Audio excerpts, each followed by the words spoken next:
Morning students. Good morning ma'am. Morning ma'am.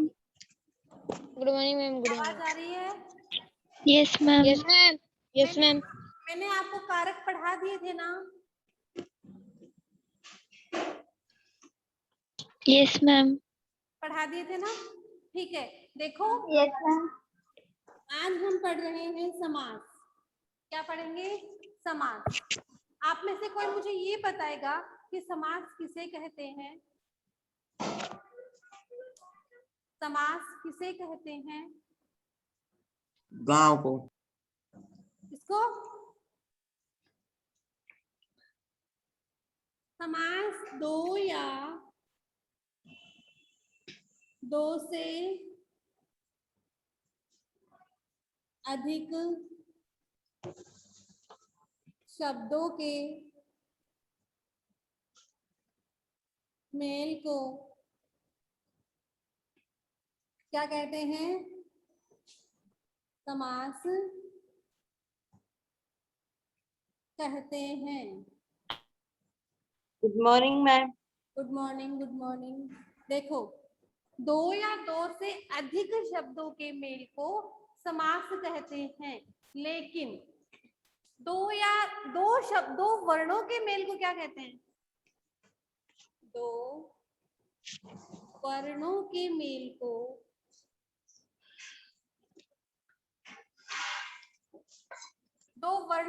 को क्या कहेंगे?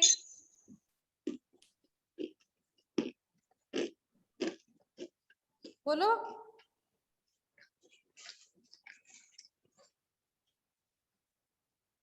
संधि। दो या दो से अधिक शब्दों के मेल को तो समास कहते हैं, लेकिन दो वर्णों के मेल को क्या कहेंगे? संधि कहेंगे। संधि। ठीक है ना?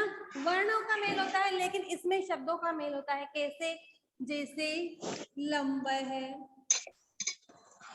उदर है, यश्य से। लंब है, उदर है, यश्य से। कौन? लंबोदर। कौन होता है लंबोदर? गणेश जी। लंबोदर कौन होता है? गणेश जी। तो लंब है, उदर है, यसे श। लंबा है उदर जिनका, कौन? गणेश जी। ठीक है, तो यहाँ पे 1 2 3 4 शब्दों का मेल हो रहा है, एक शब्द बना है लंबोदर। ठीक है, तो यहाँ पे दो या दो से अधिक शब्दों का मेल होता है, उसे क्या कहेंगे? समास कहेंगे। और दो वर्णों के मेल को क्या कहेंगे? संधि। जैसे विद्या प्लस आलय। विद्या प्लस आलय, इसमें आ है, ठीक है, और इसमें आ है।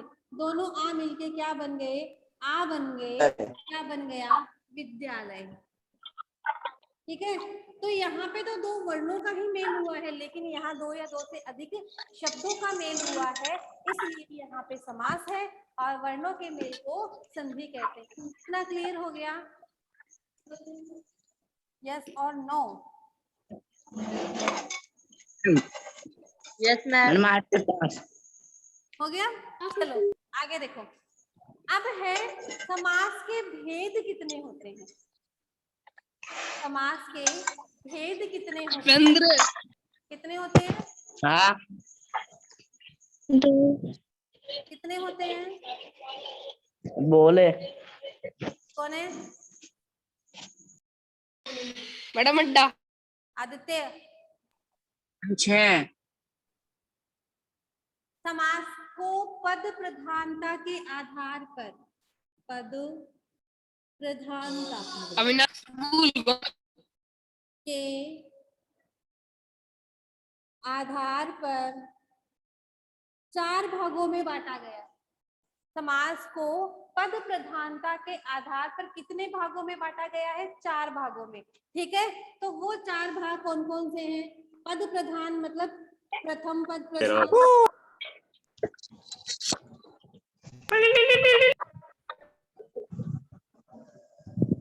ये आप अपने बीच में मत संस्कार को अच्छे से दिखा रहे हो, है ना? इतने अच्छे संस्कार दिखा रहे हो आप अपने।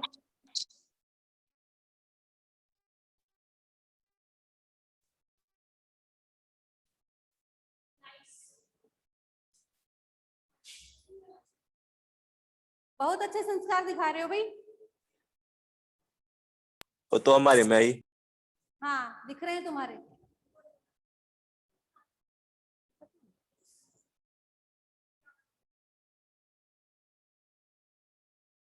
दिख रहे हैं भाई तुम्हारे संस्कार कुणाल। ठीक है। पद प्रधानता के आधार पर समास को 4 भागों में बांटा गया है। पहला है प्रथम पद प्रधान, ठीक है। दूसरा पद प्रधान या द्वितीय पद प्रधान,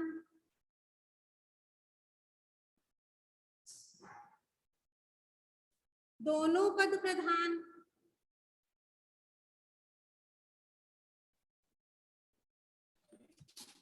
और अन्य पद अन्य पद प्रधान। मेरे पुष्पेंद्र डिस्टर्ब कर रहा है। कौन? पुष्पेंद्र। पुष्पेंद्र। पता ये इसी क्लास में क्यों आती है प्रॉब्लम? मैडम तो म्यूट कर रखे। हाँ समझ लो बेटा, आप समझ लो तमन्ना। प्रथम पद प्रधान क्या होता है? जिसमें पहला पद प्रधान होता है। जिस शब्द में प्रथम पद प्रधान होता है वो समास होता है अव्ययी भाव समास। कौन सा? अव्ययी भाव समास। जैसे यथाशक्ति, यथाशक्ति, शक्ति के अनुसार। इसमें यथा अव्ययी भाव समास की पहचान क्या होती है? प्रथम पद कोई अव्यय होता है, ठीक है ना। प्रथम पद अव्यय होता है, इसलिए अव्ययी भाव समास में जो अव्यय होता है। क्या हो रहा है? बोलो तमन्ना।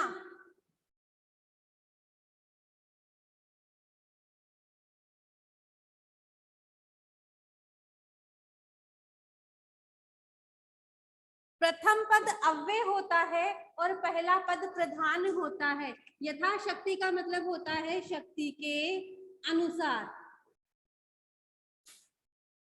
या शक्ति का अतिक्रमण न करते हुए। यथाशक्ति, शक्ति के अनुसार। तो यहाँ पे अनुसार जो शब्द है ना, यथा, वो क्या है? प्रधान है। तो प्रथम पद प्रधान होता है अव्ययी भाव समास, और अव्ययी भाव समास में पहला पद प्रधान होता है और कोई अव्यय होता है, ठीक है। हाँ बोले।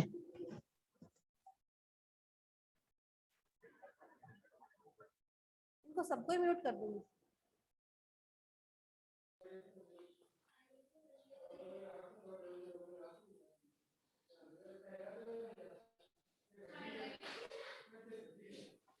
ऑल म्यूट कैसे करना?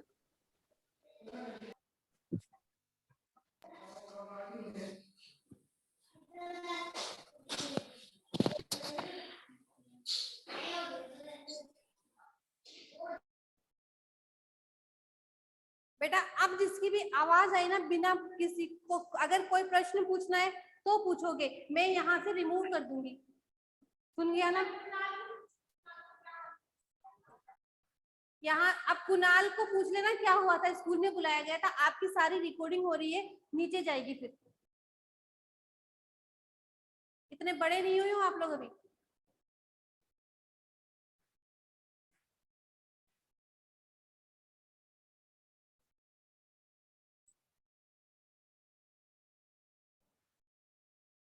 अब देखो, प्रथम पद जो होता है वो प्रधान होता है अव्ययी भाव समास में। जैसे यथाशक्ति, शक्ति के अनुसार, ठीक है।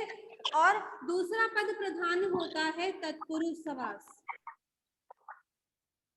मैम यस मैम ये मैसेज कर रहे हैं, पता नहीं कौन कर रहा है। तो तुम मैसेज पे ध्यान क्यों दे रहे हो बेटा? बोर्ड पे ध्यान दो।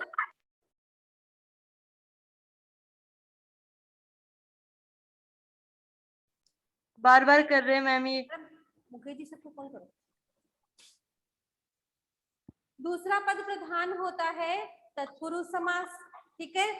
तत्पुरुष समास में दूसरा पद प्रधान होता है, जैसे राज्ञः पुरुष, राजा का पुरुष। राज्ञः पुरुष है, राजा का पुरुष। यदि आपको कोई ये कहे कि राजा के पुरुष को बुला के लाओ, तो आप किसको बुलाओगे? राजा को बुलाओगे कि पुरुष को बुलाओगे? पुरुष को बुलाओगे, है ना? पुरुष को। इसमें द्वितीय पद प्रधान होता है, इसलिए तत्पुरुष समास में द्वितीय पद प्रधान होता है।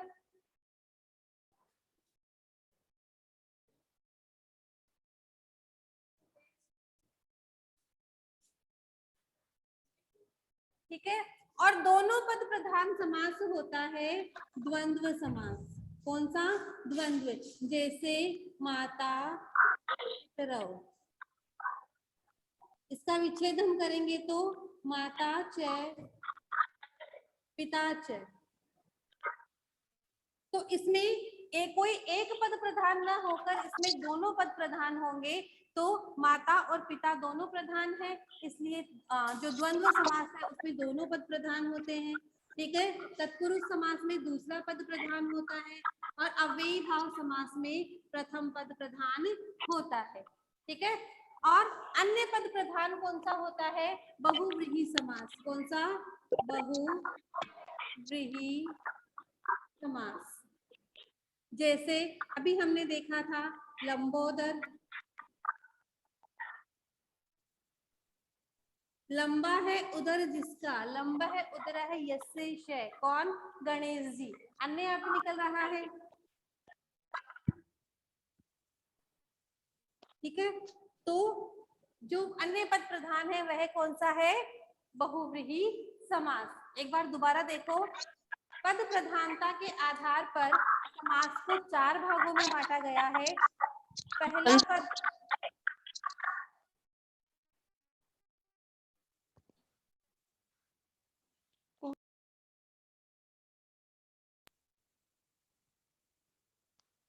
प्रथम पद प्रधान होता है अव्ययी भाव समास, दूसरा पद प्रधान होता है तत्पुरुष समास, दोनों पद प्रधान होते हैं द्वंद्व समास, और अन्य पद प्रधान होता है बहुव्रीहि समास। अब आप मुझे ये बताओ कि कौन से समास बच गए?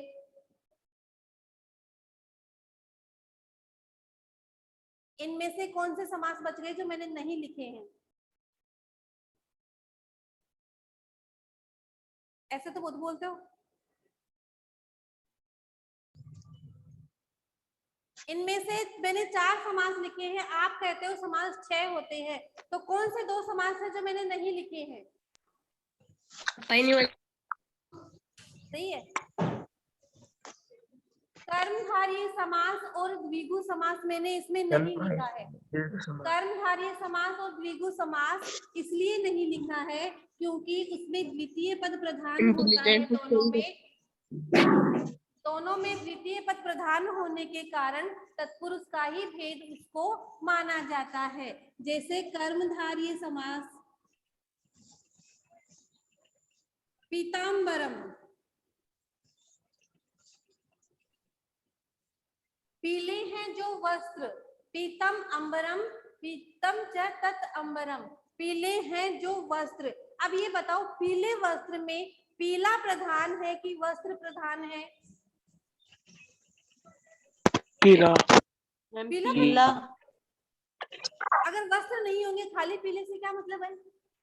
वस्त्र प्रधान है, क्योंकि इसमें द्वितीय पद प्रधान होने के कारण इसको तत्पुरुष का ही भेद माना जाता है। और कर्मधारय समास की पहचान क्या होती है कि एक पद विशेषण होता है, दूसरा पद विशेष्य होता है। अब पुष्पेंद्र मुझे ये बताएगा कि विशेषण किसे कहते हैं और विशेष्य किसे कहते हैं।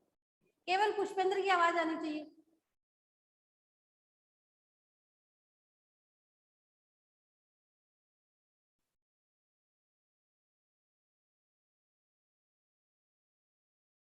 ये मैसेज करते रह जाओगे, जिंदगी में आगे नहीं बढ़ पाओगे। पुष्पेंद्र, कुणाल,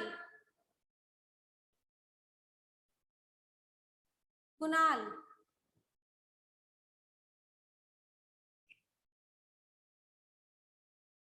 कुछ पूछा है मैंने? विशेषण किसे कहते हैं और विशेष्य किसे कहते हैं? 2 शब्द।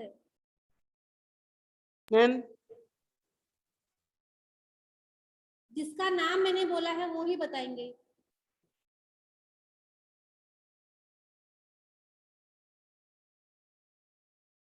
विशेषण किसे कहते हैं और विशेष्य किसे कहते हैं? सौरभ,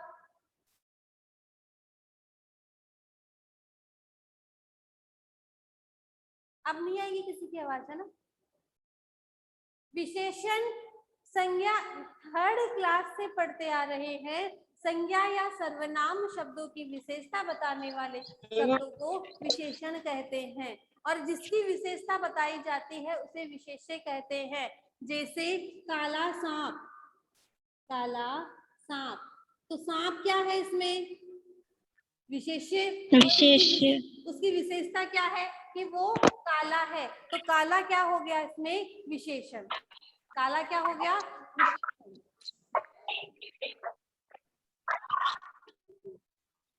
विशेषण। ये मैसेज कर रहे हैं, ये कोई किसकी आईडी है?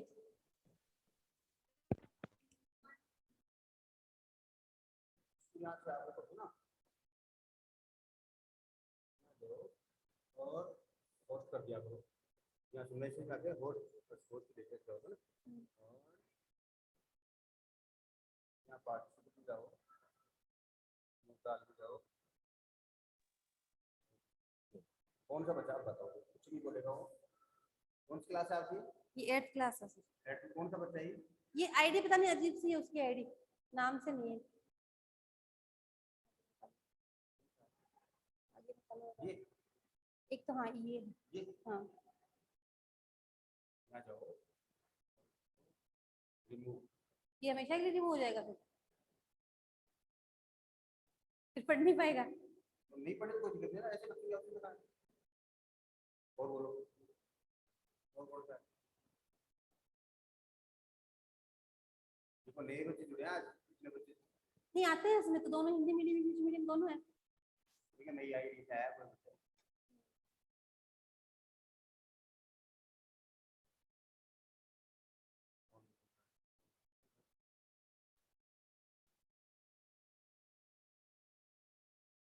ये कौन है?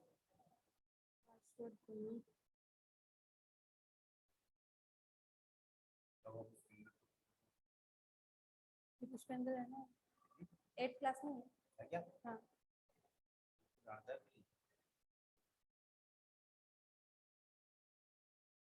पुष्पेंद्र की तो उसके नाम से ही आई। चलो चालू है ना? हाँ, तो विशेषण किसे कहेंगे? जो संज्ञा या सर्वनाम की विशेषता बताते हैं, और विशेष्य किसे कहेंगे? जिसकी विशेषता बताई जाती है वो विशेष्य होता है। अब देखो, कर्मधारय समास में क्या होता है? एक पद विशेषण होता है और एक पद विशेष्य होता है।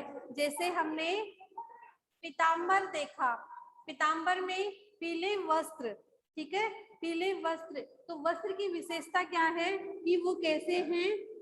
पीले हैं, ठीक है। दूसरा हम देखते हैं द्विगु समास। द्विगु समास, द्विगु समास में क्या होता है? संख्या पूर्व द्विगु, संख्या इसमें पहले आती है। द्विगु समास में पहला पद क्या होता है? संख्यावाची होता है।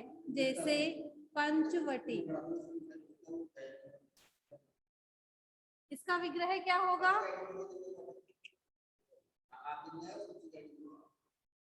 क्या होगा? पंचानाम वटानाम समाहारे, 5 वृक्षों का समूह है।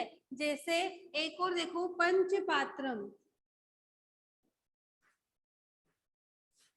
पंचानाम पात्रानाम समाहारे, 5 पात्रों का या 5 बर्तनों का समूह है। क्या आएगा? 5 पात्रों का समूह है।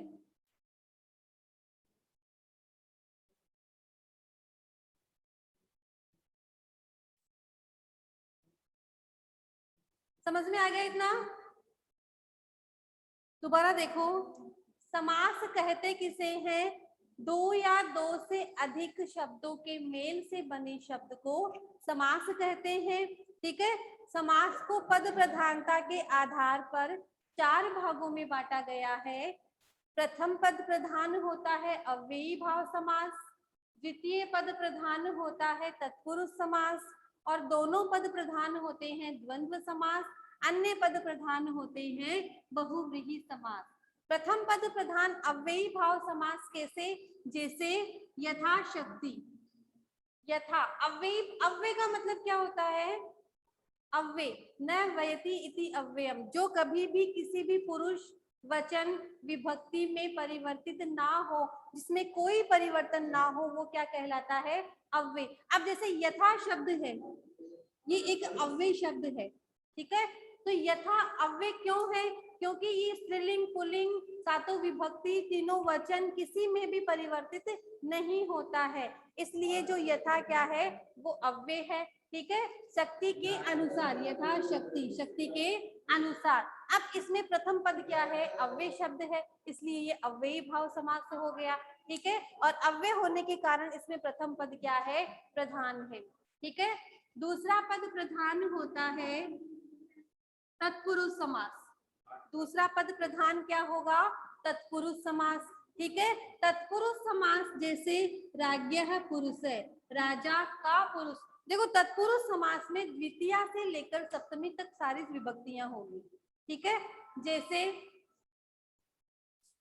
रामस्य मित्रम, है ना, और वृक्षात पतति, वृक्ष से गिरता है, तो अलग अलग विभक्तियों में होगा। लेकिन इसके भी 2 भेद माने गए हैं। कर्मधारय समास में 2 भेद माने गए हैं। पहला पद कर्मधारय समास, इसके भी जो तत्पुरुष समास है इसके 2 भेद है, कर्मधारय समास और द्विगु समास। ठीक है, कर्मधारय समास में क्या होता है? एक पद विशेषण होता है और दूसरा पद विशेष्य होता है। ठीक है, द्विगु समास में क्या होता है? एक पद संख्यावाची होता है, पहला पद संख्यावाची होता है, लेकिन इसमें भी दूसरा पद प्रधान होगा। पंचानाम वटानाम समाहारे, 5 वृक्षों का समूह है। इसमें 5 प्रधान है कि वृक्ष प्रधान है? बताओ देखे।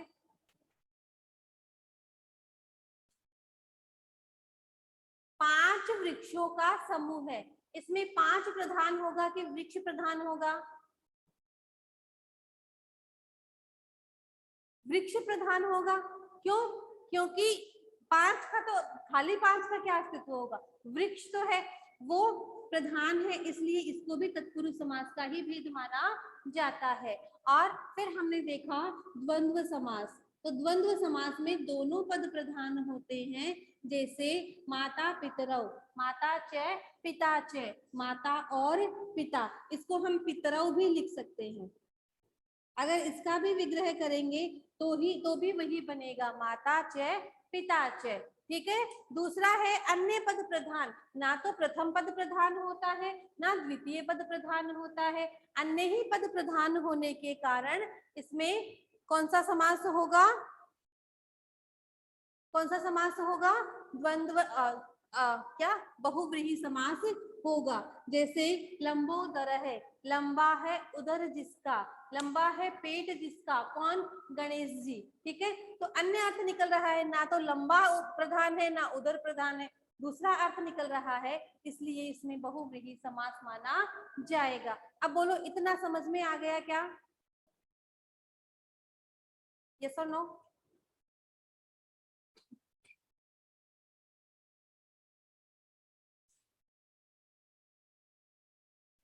पद प्रधानता के आधार पर समास को कितने भागों में बांटा गया है?